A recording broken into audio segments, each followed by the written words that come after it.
So we are continuing the book of Esther with chapter 5, verse 14.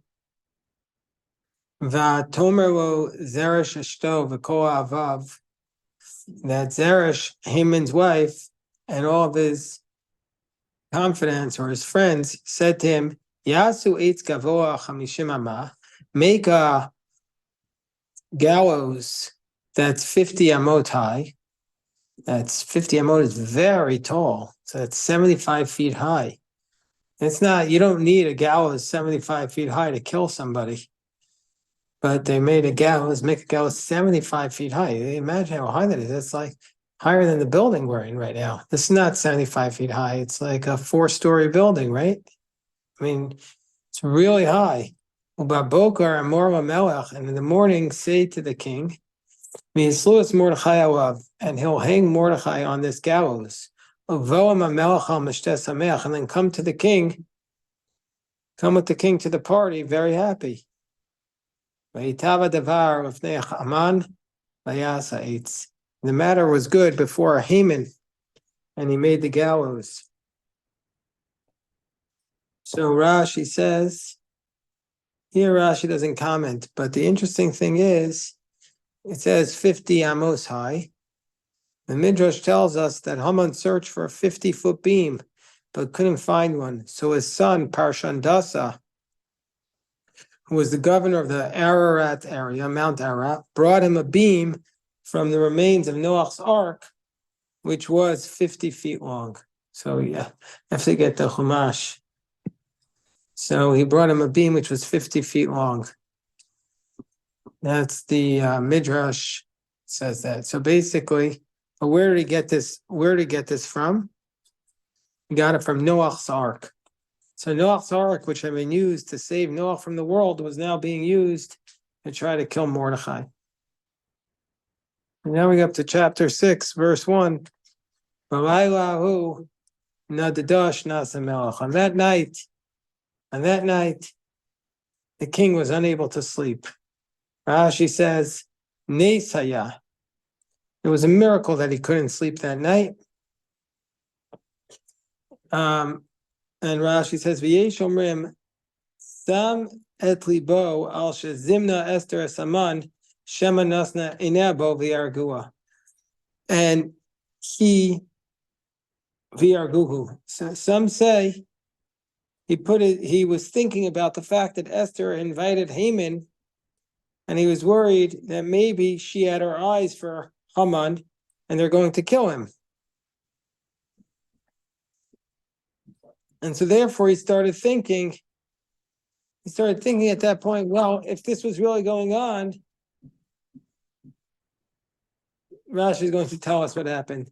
Ayomer Ravi as Sefer Zechronos Devrayim, and we said, bring the book of memories, the book of remembrances, which we know is also open on Rosh Hashanah, but it says, bring the book of remembrances, V'yu Nikraim Lifnei HaMelech, and let it be read in front of the king. Rashi says, this is the ways of the kings, Kishesh Shenatam Nodedet, when they're having trouble falling asleep, Omrim Lifneim, Mishalim V'sichos. We say before them parables and stories, V'shinatam Choser Esayim, and then they get tired, bedtime stories. But Rabbi Tenu Amru, our rabbis taught, Mitoch Shenatam Esam Libo al Haman ve'Esther, because he started thinking about Haman and Esther. Amar Eivshar Shelo Yodea Adam Eitzatam Shuo Avai V'Giloi. He says it's impossible that there won't be anybody who will know about their plans and tell me. Because of Amar Shema Asali Adam Tova V'Gamaltav. He said, well, maybe I did something good. Somebody did something good for me, and I didn't thank him, and therefore they're not going to think about me again. Therefore, he said, bring the book of remembrances. The Gemara gives a different explanation of this, which is that that night the king couldn't sleep. That night the king is a reference to the King of Kings, God. And so when when the Jewish people are in distress and Hashem is not helping, it's as though Hashem is sleeping. And so that's what's going on now. The sleep was shaken by the distress of Bnei Yisrael. Vayimatze katuv asher higid Mordechai al b'ktanim v'teresh, and so he found, as he looked at it, that the story of that which Mordechai had said about Bigsan and Teresh, Shnei Sarisei HaMelech, the two assistants to the king, the two guardians of the king, Mishamrei Asaf asher bikshu l'sholach yad b'melech Achashverosh, that they were trying to kill Achashverosh.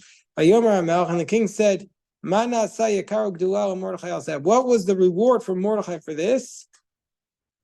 We didn't do anything for him. He had not remembered. That's another example of lack of gratitude. This whole book is about people who are Haman and Achashverosh have no gratitude. And the only way that he is saved, the only way Jewish people are saved is when Achashverosh has gratitude. The king said, who's in the courtyard? Haman had come to the courtyard, Beit HaMelech Achitzonah Lemor. And Haman had come to the courtyard of the house of the king, the outer house, saying, HaMelech L'tzlot Mordechai al eitz, to hang Mordechai on the gallows, Asher Yechinu. They prepared for him.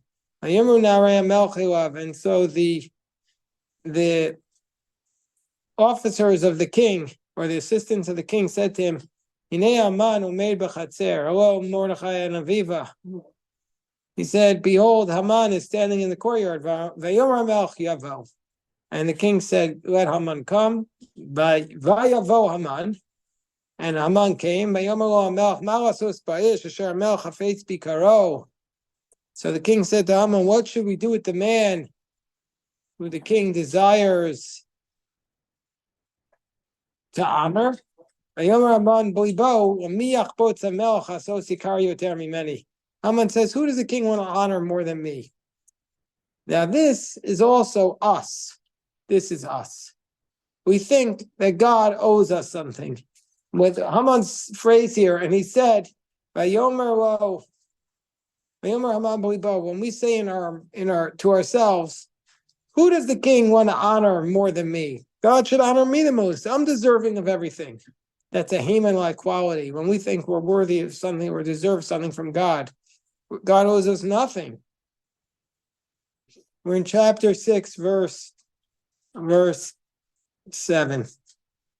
That's insight into the Haman personality. And Haman said to the king, the man whom the king wants to honor, he should bring garments that the king is wearing, and a horse which the king is riding upon, and you should place the crown of the king on his head.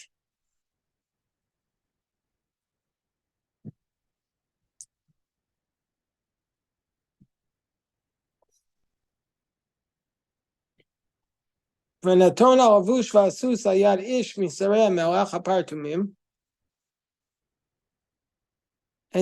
you shall put the garments and the horse,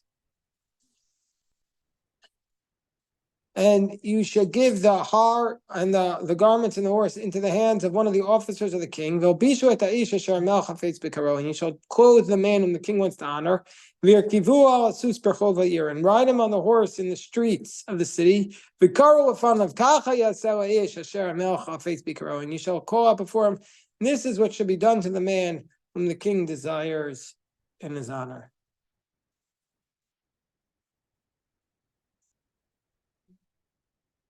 Rashi says,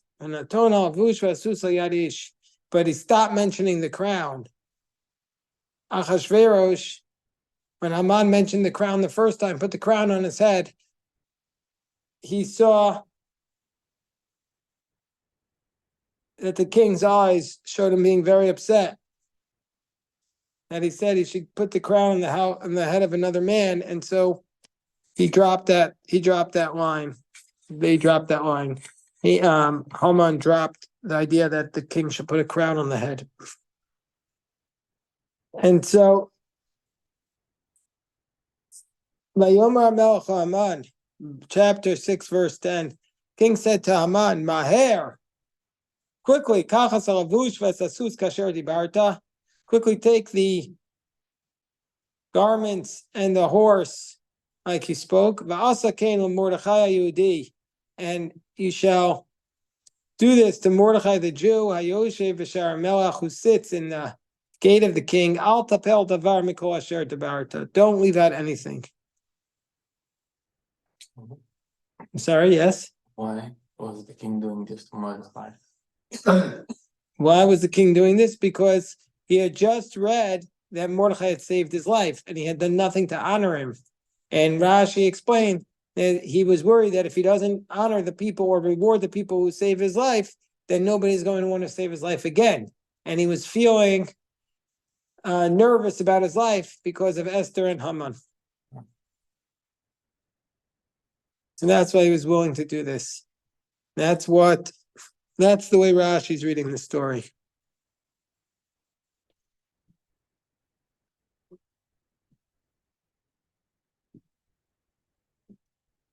The Gemara Megillah says, why does it have to say Mordechai the Jew? The Gemara Megillah says, why does it have to say Mordechai the Jew? So the Gemara says that the dialogue went, he said, do this for Mordechai. And Haman said, who's Mordechai? And Achashverosh said, the Jew. And he said, there are many Mordechais who are Jewish. There's a Mordechai right there, Mordechai Weissman. He said, no, the Mordechai the Jew who sits at the entrance to the gate of the king. Do it for that Mordechai. So he said, do it for that Mordechai. So Haman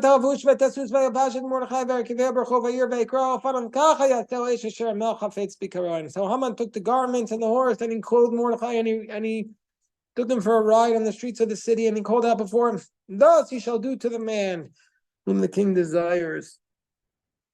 Mordechai el Shara Melech. And Mordechai returned to the gates of the king.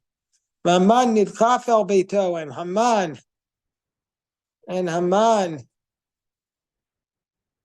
nidchaf, like dachuf, hurried home. Avel v'chafoy rosh, filled with mourning and sadness, and his head covered. We'll see what this means. Rashi says, Vayashav Mordechai l'sakol taninto. Mordechai went right back after this moment to his fasting and his sackcloths. And this is a very powerful message. Mordechai didn't say, oh, we've turned the corner. I don't need to go back to my fasting and praying. Sometimes at that moment, you think, okay, my prayers have been answered, I'm done.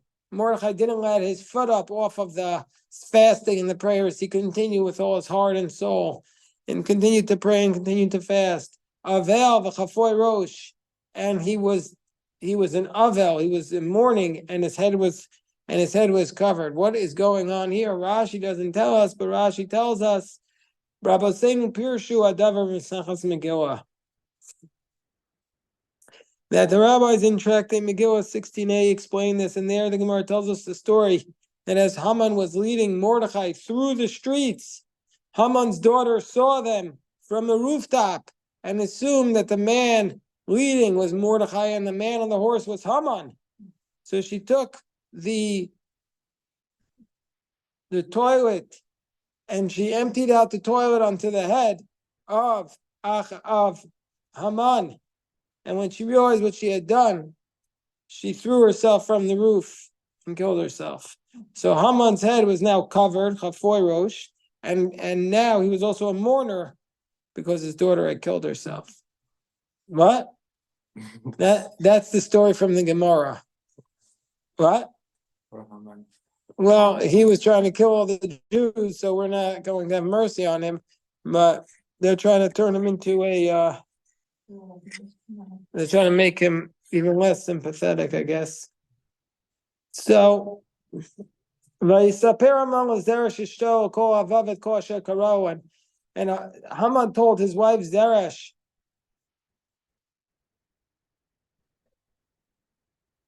and and all of his friends, that would happen. Vayomru lo chachamav v'zeresh ishto, and then his advisors and Zeresh's wife said, Imi zera Yehudim, Mordechai, asher achiloto in polefanav, lo tuchalo ki nafolti polefanav. And she said, and his advisors and his wife Zeresh said, if this Mordechai is from the seed of the Jews, and that's who you've begun to fall in front of, you will not be able to defeat him. You will fall surely before him.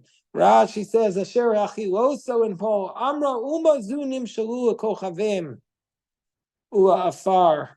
So Zeresh said, the Jewish people are compared to the stars and to the dirt.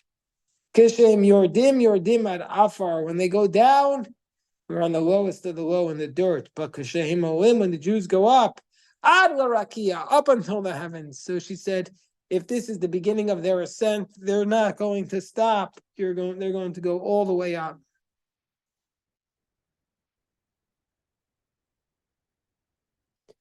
According to the Vilna Gaon, this is not just a prediction by Zeresh, but this was also direction. She was telling Haman, there is only one way you can get out of this, which is nafol tipol lefanav, that you have to humble yourself before him. That is the answer. You must humble yourself. But he refused. He refused to do so.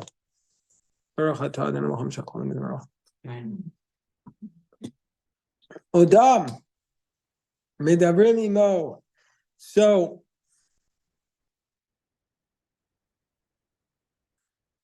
they were still speaking with him. And the advisors to the king arrived. And they quickly hurried to bring Haman to the party that Esther had made. They quickly hurried to bring Haman to the party that Esther had made. And there is no Rashi on that. And the king and Haman came to drink with Esther the queen. Esther. And the king said to Esther, Gam bayom hashini v'mishteh hayayin ma she'asech Esther malka v'tinasin lach u'ma bakashasech ad chatzi ha'malchus v'tiras. And he said, on the second day, when the wine was being drunk, what is your request, Queen Esther? And it will be given to you. Up until half of the kingdom will be done. Vatan Esther malka v'tomar. And Esther the queen said, she answered and she said, so now is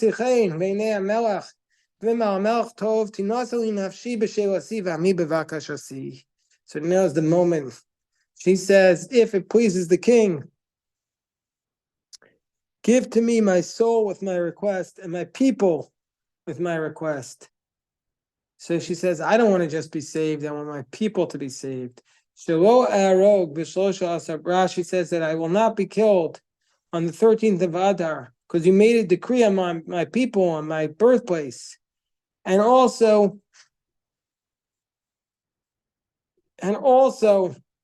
give to me my request that they will not be killed. And if you say, what do you care? I'll tell you what I care. I can't see it. As it states, because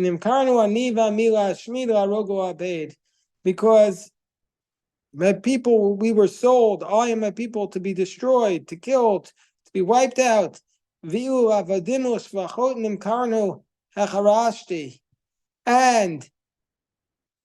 if we were sold as slaves, would I be silent? Because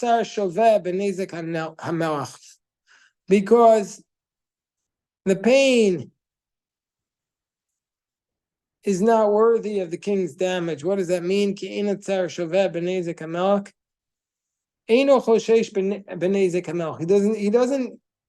not concerned about the damage done to the king. she'ilu rodaf achar hanascha, as if he was pursuing after your benefit. She's saying Haman is not doing this for you, because if he was doing this for you, he wouldn't say to kill us. He would say sell the Jews into slavery. So it's clear he's not doing it for you. And see, so it's clear he's not doing it for you. Obi, Ilan, Shkoyach. Back to the book of Esther. What page are we on, Aviva? 1383. Okay. So the king, when he hears this, is very worried. He all of a sudden, his approach is to make believe he doesn't know anything about it. How am I supposed to know? Okay. Who could possibly be doing this? Who's doing this? And who is he? Who's filling his heart to do this? Come on. Do you really believe him? He doesn't know. You're the king. You're supposed to know everything. Do you really believe that Achashverosh didn't know? No, it's not possible. He got the money. He took the money. Rashi says, it says, and he said to the king Achashverosh, and he said to Esther the queen. And King Achashverosh said, and he said to Esther the queen. So this is for a drasha. At first, he only spoke to her through an interlocutor. But now that he knew that she comes from kings, she spoke with him herself. She now is speaking to him directly for the first time. Vatomer Esther ish tsar v'oyev Haman. She said, this terrible, wicked man is Haman. And Haman was frightened before the king and the queen. Trembled. Now he has to take the choice between Haman and Esther. The king got up in his anger from the party to the garden. And Haman stood to beg for his life from Queen Esther, because he saw that evil had been determined against him from the king. Rashi says Kalta means have been gone out and completed. And the king returned from the garden, to the party. Haman had fallen on the bed of Asher Esther. He had fallen on the bed of Esther. The king says, you want to conquer the queen with me still in the house? The matter went out from before the king, and the king's face and Haman's face was covered, meaning he's a dead man. Haman fell. Rashi says the king pushed him onto the bed which Esther was on. Their manner was to sit in a meal on their sides, on couches. He says, you want to assault by force the queen with me still in the house? Vayomer Charvona. And Charvona says, one of the assistants to the king, Yomer Charvona Echamin Asarisim, Nea Melch Gamine Aetz, Asher Asa, Aman, Mordechai, Asher Dibertova, Melch, Omeba Beis Aman Gavo, Chamishim Amah. Yomer Melch Tu Olav. And Charvona said, one of the officers, assistants to the king, said, behold, the gallows that Haman made for Mordechai, who spoke so nicely about the king, is standing there in the house of Haman. 50 amos high. And hello, Greg. And the king said, hang him on it. Rashi says, Gamma, that he's saying, look, he did something else terrible. He prepared a gallows to hang the friends of the king on. And this person had saved the king from poisoning. And they hung Haman on the gallows that Mordechai prepared. And the anger of the king subsided. Now, the interesting thing is, you would expect the story to end here. Chapter 7. They got rid of Haman. You would expect the story to end. King can just issue a decree. Okay, nobody's attacking the Jews. This is a year in advance. Story doesn't end. We have 3 more chapters. A third of the book remains. Why doesn't the story just end here? Why doesn't the story end? Just this, the point is, even when you get rid of the main enemy, he's just a figurehead also for all the people who want to attack the Jews. They're all lining up to attack the Jews. Just you get rid of the figurehead, but the rest of the people there still want to attack them. Get rid of Sinwar, there's a whole group of people who support him, all Baruch. We're pointing out Baruch that after Haman dies, the story doesn't end. There's 3 more chapters, a third of the book remains. What's your pshat on that? That's a nice question. It's good. It's good. That's kimu v'kiblu. Well, so then Baruch is saying, okay, they need to take the mitzvos upon themselves. The Jewish people have to take the mitzvos. Okay, so I'll do 1 more minute. Chapter 8. Bayom ahu Natana melch Chashverosh Esther Malka Beis Haman Sorera Yudim Mordechai Ba'ofnei Melech Ki Gida Esther Mahua. And that day, he gave to King Achashverosh gave to Queen Esther the house of Haman, the enemy of the Jews, and Mordechai came before the king because Esther had told the king, Mahua. Esther had told the king what he was to her.